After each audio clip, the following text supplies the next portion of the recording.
Hello friend, তোমাদের জন্য আবার একটা নতুন ভিডিও নিয়েছি। দেখো, এখানে আমি কতগুলো কাঁকরোল কেটে ভালো করে ধুয়ে পরিষ্কার করে নুন হলুদ মাখিয়ে রেখে দিয়েছি। এইগুলোকে আমি কড়াইয়ে তেল দিয়েছি, তেলটা গরম হয়ে গেছে। এবার এগুলোকে আমি ভালো করে ভাজবো।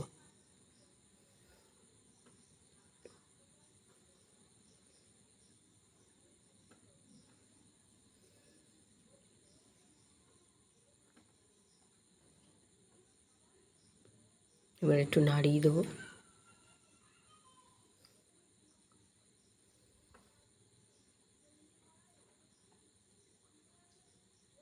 দেখো, আলু ভাজতে ভাজতে দিকে আমি আরেকটা কাজ সেরে নেবো। সেটা হচ্ছে, আমি দেখো মিক্সির মধ্যে 6-7টার মতো কাঁচা লঙ্কা নিয়েছি, একটু পোস্ত নিয়েছি। এবার একটুখানি জল দিয়ে দেবো, দিয়ে এটাকে আমি ভালো করে পেস্ট করে নেবো।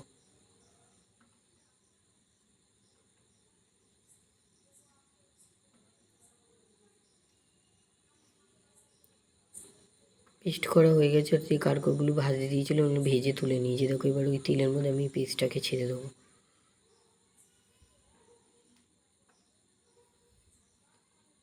আর যে পেস্টটা অবশিষ্ট অংশ বাটিতে লেগে আছে সেখানে আমি একটুখানি জল দিয়ে নেবো। দিয়ে ওর মধ্যে আমি দেখো হলুদ গুঁড়ো, জিরের গুঁড়ো আর লঙ্কার গুঁড়ো দিয়ে দেবো। দিয়ে এটাকে আমি আবার কড়াইয়ের মধ্যে ঢেলে দেবো।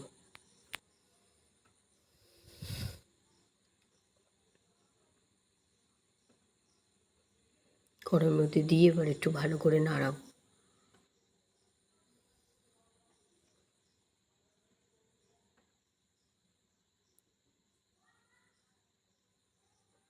তারপর আমি এর মধ্যে পরিমাণ মতো দেখো একটু নুন দিয়ে দিচ্ছি, যতটা লাগবে।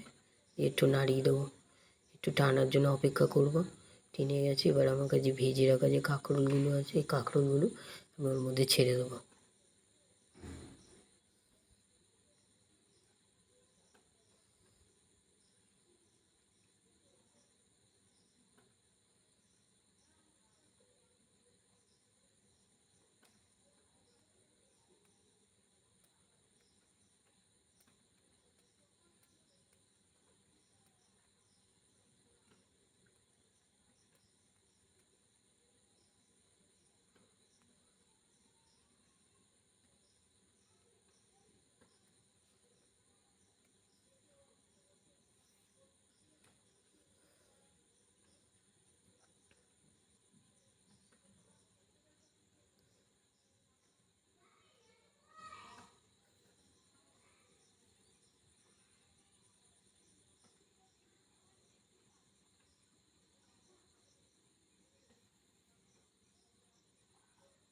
দেখো, এবার এটা হয়ে এসছে।